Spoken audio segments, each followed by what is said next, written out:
నమస్కారం. నేటి సమాచారం వార్తలకు స్వాగతం. వార్తలు చదువుతున్నది మన్నే సాంబశివరావు. ఈనాటి వార్తల్లోని ముఖ్యాంశాలు ఇప్పుడు చూద్దాం.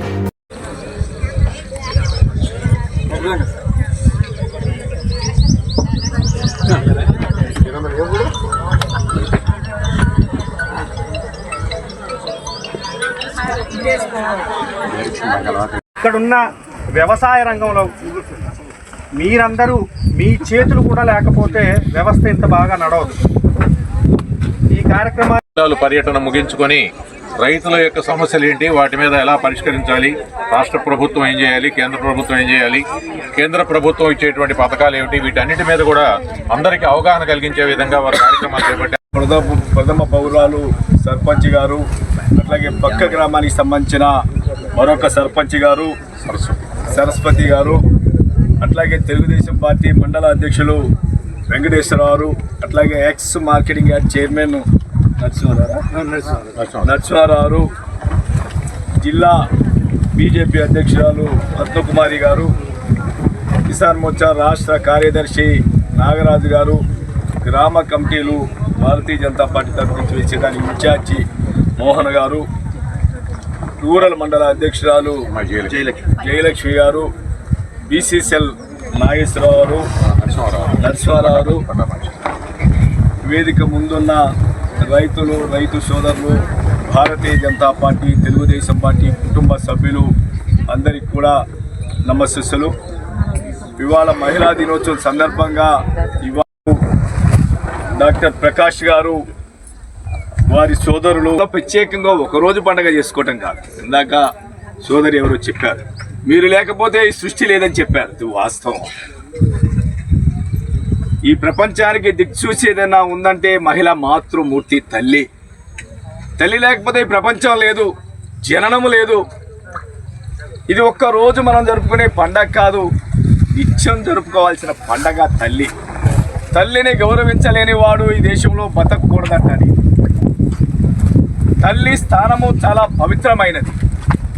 ఆ పవిత్రానికి గుళ్ళో దేవుడు కన్నా ఉంటాడో ఉండడో నాకు తెలియదు, కానీ తల్లి మసీదుకి వెళ్ళినా ప్రేయర్ చేస్తాం. కానీ తల్లి అట్లా కాదు. ఆ బిడ్డ బయటకు వెళ్ళేటప్పుడు ఆ తల్లికి నమస్కారం చేసుకొని వెళ్తే ఆ తండ్రికి, ఆ బిడ్డకి విజయమే చేకూరుతుంది. ఇది వాస్తవం అంటారు. ఎందుకంటే తల్లి ఆలోచన ఏ రకంగా ఉంటుందంటే, నా భర్త ఆరోగ్యంగా ఉండాలి, నా భర్త సుఖ సంతోషాలతో ఉండాలి, నా బిడ్డకి ఉజ్వల భవిష్యత్తు ఉండాలి. నోరు లేని దేవుడి కంటే నోరున్న తల్లి ఆశీర్వాదం ఏదైతే ఉంటుందో అది చాలా గొప్పది, పవిత్రమైనది. అటువంటి వృత్తిలో ఉన్న మహిళలు మనము ఎవరి కంటే కూడా తక్కువ కాదన్న. బిడ్డలు ఎవరయ్యా అంటే ప్రపంచాన్ని శాసించేవాళ్ళు. ఎప్పుడో స్వతంత్రం రాగానే ఈ దేశాన్ని వెళ్ళింది దేశ ప్రధానమంత్రి ఇందిరాగాంధీ, ఈ దేశానికి రాష్ట్రపతిగా మహిళ చేసింది అన్న విషయం చెప్పిన వాడు నరేంద్ర మోడీ గారు అన్న విషయం వాస్తవం అంటారు. అటువంటి పవిత్రమైన వాళ్ళం మనం అంటారు. అందుకోసం మన విషయాలన్నీ ఆలోచన చేసుకోవాలంటే ఇవాళ రైతులు, రైతు కూలీలు గ్రామీణ ప్రాంతాల్లో ఇవాళ నేను వాస్తవంగా కూలీలతో అనేక గ్రామాలతో మమేకమయ్యి వాళ్ళ విషయాలు, వాళ్ళ కష్టాలు వింటుంటాను. నరేంద్ర మోడీ గారు ఇవాళ ఏదైతే కరువు పని ఉందో ఈ కరువు పనికి సంబంధించి ఇంతకు ముందు 100 రోజుల నుంచి 125 రోజులు పెంచిన మాట వాస్తవం గుర్తుంచుకోవాలి మనం. ఇంతకుముందు 100 రోజులే ఉండేవి. ఇప్పుడు దానిని 125 రోజులు పెంచి ఎందుకు పెంచారయ్యా అంటే దీన్ని రద్దు చేస్తారని చెప్పని, ఈ స్కీమ్ ఇంతటితో ఆగిపోతుందని కమ్యూనిస్టులు, కాంగ్రెస్ పార్టీ ఈ గ్రామీణ ప్రాంతాల్లో తిరుగుతూ దుష్ప్రచారం కాదు అని చెప్పని నేను రాష్ట్ర వ్యాప్తంగా పర్యటన చేస్తున్నా. ఎందుకు పర్యటన చేస్తున్నానంటే తగ్గించేవాడు, దీన్ని రద్దు చేసేవాడు 100 రోజుల నుంచి 125 రోజులు చేయరు. నరేంద్ర మోడీ గారు 100 రోజుల నుంచి 125 రోజులు చేశారు. ఎందుకు చేశారా అంటే పేదల జీవితాలు మెరుగుపడలేదు. అనాదిగా పేదలుగానే ఉన్నారు, ధనికులు ధనికులుగానే ఉన్నారు. ఇంకా గ్రామీణ ప్రాంతంలో పేదలకి పని దినాలు చాలలేదనే ఉద్దేశంతో మనలాంటి పేదల కడుపున, మనలాంటి వెనుకబడిన వర్గాలకు సంబంధించి మన గ్రామంలో చిన్న టీ దుకాణం నడుపుకునే వాళ్ళు, మనకంటే పేదవాడైనటువంటి వాడు ఒక 2 లీటర్ల పాలు తెచ్చుకొని పాలు అమ్ముకుంటే వచ్చే రోజుకి 100-200 రూపాయలు ఆదాయంతో గడిపే టీ దుకాణం వాడు ఎవరైతే ఉంటారో అటువంటి వారి కడుపున పుట్టిన వాడు నరేంద్ర మోడీ గారు అంట. నేను గ్రామీణ ప్రాంతాల్లో పేదలకు సంబంధించిన వాళ్ళ తల్లిదండ్రులు టీ దుకాణం నడుపుకుంటారు. అటువంటి పేదల కడుపున పుట్టాడు కాబట్టే, పేదల బాధలు తెలుసు కాబట్టే 100 నుంచి 125 రోజులు చేస్తే షర్మిల కమ్యూనిస్ట్ పార్టీ నాయకులు మన గ్రామాల్లో పర్యటన చేస్తూ చెబుతున్నారు. అనేక గ్రామాల్లో కమ్యూనిస్టులు అయితే మనకు ఒక యూనియన్ పెడతారు, మన దగ్గరే 100 తీసుకుంటారు. ప్రభుత్వం ప్రవేశపెడితే చంద్రబాబు నాయుడు గారు ఏదో ఒక పథకం, ఆ పథకానికి సంబంధించిన ఒక యూనియన్ పెడతారు, పెట్టి మన దగ్గరే 100 తీసుకుంటారు. 100 తీసుకొని మనకే చెబుతారు ప్రభుత్వానికి వ్యతిరేకంగా. వాళ్ళ పని అది. షర్మిల అయితే ఏం చేస్తుందా అంటే, ఆవిడది ఏ రాష్ట్రం అంటే ఆవిడకి తెలియదు. ఎవరైనా తల్లిని మార్చరు, భూమిని మార్చరు. మీది ఏ ఊరంటే ఎక్కడికి పెళ్లి చేసుకొని ఏ ఊరు వెళ్ళినా, సోనియా గాంధీది ఏ ఊరంటే ఇటలీలో ఉండే పలానా గ్రామం అని చెప్పుద్ది. ఎందుకంటే పుట్టిన ఊరిని తల్లిని ఎవరూ మార్చలేరు. మనమైనా అంతే. ఈ ఊళ్ళో పుట్టిన మనము కర్ణాటక వెళ్ళు, రష్యా వెళ్ళు, చైనా వెళ్ళు, ఏ దేశం వెళ్ళు, ఏ రాష్ట్రం వెళ్ళు, నీ దే ఊరంటే ఈ ఊరే పేరు చెప్తాం మనం. కానీ షర్మిల చెప్పుద్ది, తెలంగాణలో పార్టీ పెట్టి నేను తెలంగాణ ఆడపడుచుని, నేను పలానా హాస్పిటల్లో డెలివరీ అయ్యా, మా అమ్మ ఇక్కడే పుట్టించింది, నేను ఈ బిడ్డను కాదా, నేను ఈ ఏరియా వాడిని చేసుకున్నాను అంది.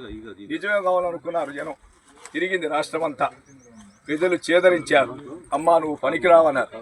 మరలా ఆంధ్రప్రదేశ్కి వచ్చేసింది.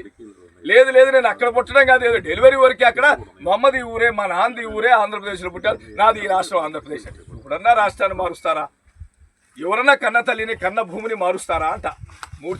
మార్చిన ఘనత ఒక్క నరేంద్ర మోడీ గారు. దీన్ని రద్దు చేస్తారని రాష్ట్రం అంతా తిరుగుతుంది. మన జిల్లా కూడా వచ్చింది. దీన్ని రద్దు చేస్తారంటే ఎందుకు రద్దు చేస్తారు? కొన్ని మార్పులు చేర్పులు చేసిన మాట వాస్తవం. ఎందుకంటే ఇంతకుముందు రైతులకు ఉండే పని దినాలు ఏదైతే ఉంటుందో, రైతు వ్యవసాయ పని రోజులు ఏదైతే ఉంటుందో ఆ రోజుల్లో కాకుండా వ్యవసాయ పని దినాలు లేని రోజులు చూసుకొని ఆ రోజు మాత్రమే మన కూలి దినాలు పెట్టారు. ఇవాళ ఇంతకుముందు రెండు ఒకే సమయంలో ఉండటం వల్ల ఎవరైతే మనం గ్రామంలో ఉండే ఉపాధి హామీకి వెళ్ళే వాళ్ళము, అటు రైతు పనికి వెళ్ళాలా, ఉపాధి హామీకి వెళ్ళకపోతే ఈయన కార్డు రద్దు చేస్తాడేమో అనే ఆలోచనతో సతమతం అయ్యేవాళ్ళము. రైతులు కూడా అనేక చోట్ల చెప్పేవాళ్ళు మనకి, అయ్యా దీన్ని మాకు అనుసంధానం చేయండి, రైతులతో కలిపితే మాకు ఉపాధి, మాకు ఆదాయం పెరుగుతుంది అని చెప్పేవాళ్ళు. కానీ ఆలోచన ఆ రకంగా చేయటం అదొక్కటే కాదు. 125 రోజులు కనుక మీకు పని దినాలు చూపించలేకపోతే, మన గ్రామంలో పని లేదు, 125 రోజుల పాటు పని దినాలు చూపించలేకపోయారు, నిరుద్యోగ భృతి కింద మీకు చూపించకపోయినా 125 రోజుల డబ్బులు మీకు అకౌంట్లో పడతాయన్నమాట వాస్తవం. మరి ఎవరు తీసేస్తారు? ఎవరు రైతుల పక్షాన, పేద ప్రజల పక్షాన ఉన్నారంట. మీకు ఇచ్చేది ప్రభుత్వం 307 రూపాయలు అన్న విషయం వాస్తవం గుర్తుంచుకోవాలంటే. కానీ అనేక గ్రామాల్లో మనకు వచ్చేది 200 రూపాయలు, 170 రూపాయలు, 180 రూపాయలే అంటున్నారు. మీ ఫీల్డ్ అసిస్టెంట్లు అడిగితే వీళ్ళు ఇంతే పని చేశారండి అంటున్నారు. కానీ ఇది మీరు 290 రూపాయలు, 300 రూపాయలు పనిచేసినట్టుగా ఉండి ఈ రాష్ట్రంలో లక్షల కోట్ల రూపాయలు కుంభకోణం జరుగుతుంది. దీంట్లో దేశవ్యాప్తంగా పేదల రక్తాన్ని పంచుకునే వాళ్ళు కొద్ది మంది నాయకులు ఉండి దీన్ని మన కష్టానికి దోచేస్తున్నారు. అందుకని పేదవాడికి ఫలితం ఉండాలి, తన కష్టానికి ఫలితం రావాలనే ఆలోచనతో మీ అకౌంట్లోకి డబ్బులు పడేట్టుగా ఆలోచన చేశారు. మరొకరు ఎవరి ప్రమేయం ఉండదు అనేది ఫోన్లోనే ఉంది. ఎవరి దగ్గరికి వెళ్ళి అడగక్కర్లేదు దొరికిట్లాగా. ఇవాళ మోడీ గారు ప్రతి స్కీము మన ఊరికి ఎంత డబ్బు వచ్చిందనేది ఫోన్లో ఉంటుంది. ఇది విబిజీ రామ్సీ అని చెప్పని వెబ్సైట్లోకి వెళ్తే మన దగ్గరికి, మన గ్రామానికి మన నాయకుడు ఎవడు, మీ అసిస్టెంట్ ఎవరు, వివరాలు మొత్తం దాంట్లో ఉంటాయి. ఇది ఎవరిని మోసం చేయాల్సిన అవసరం లేదు. వాళ్ళు అది ఏప్రిల్ నుంచి ఇంప్లిమెంట్ అవుతుంది, దృష్టిలో పెట్టుకోండి. ఇట్లా వచ్చే వెట్టి చాకిరి కాదు అన్న విషయం గుర్తుంచుకోండి.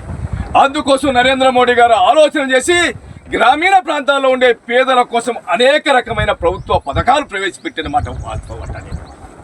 ఇవాళ గొర్రెల ఫారం పెట్టుకుంటే 5 లక్షల రూపాయలతో గొర్రెల ఫారం పెట్టుకుంటే 2.5 లక్షల రూపాయలు ఉచితంగా ఇస్తారు నరేంద్ర మోడీ గారు. ఆవుల ఫారం పెట్టుకుంటే 5 లక్షలతో పెట్టుకుంటే 2.5 లక్షల రూపాయలు, 1 కోటి రూపాయలతో పెట్టుకుంటే 50 లక్షల రూపాయలు ఉచితంగా ఇస్తారు. కోళ్ళ ఫారం పెట్టుకుంటే 50 లక్షలు పెట్టి 25 లక్షల రూపాయలు ప్రభుత్వం ఫ్రీగా ఇస్తారు ఇవాళ. కానీ ఈ పథకాలు ఎవరు చేస్తున్నారా అంటే గ్రామంలోని రైతు కూలీలు ఈ పని చేయట్లా. ఎవరు చేస్తున్నారు ఈ పని? పట్టణం నుంచి, మైలవరం నుంచో, విజయవాడ నుంచి వచ్చిన ఒక కాంట్రాక్టర్ మన ఊళ్ళో వచ్చి గొర్రెల ఫారం, కోళ్ళ ఫారం పెడితే ఆ కోళ్ళ ఫారంలో పని చేయడానికి సిద్ధంగా వెళ్తున్నాం తప్పితే మనము ఆ పని మనం చేద్దామనే ఉద్దేశం మనకు లేదు. ఆ పని ఎవరి కోసం పెట్టాడు మోడీ గారు, చంద్రబాబు నాయుడు గారు? పేద ప్రజల కోసం ఇటువంటి అనేక రకమైన పథకాలు పెడితే లబ్ధి ఎవరు పొందుతున్నారా అంటే పట్టణం నుంచి వచ్చిన కాంట్రాక్టర్లు పొందుతున్నారు.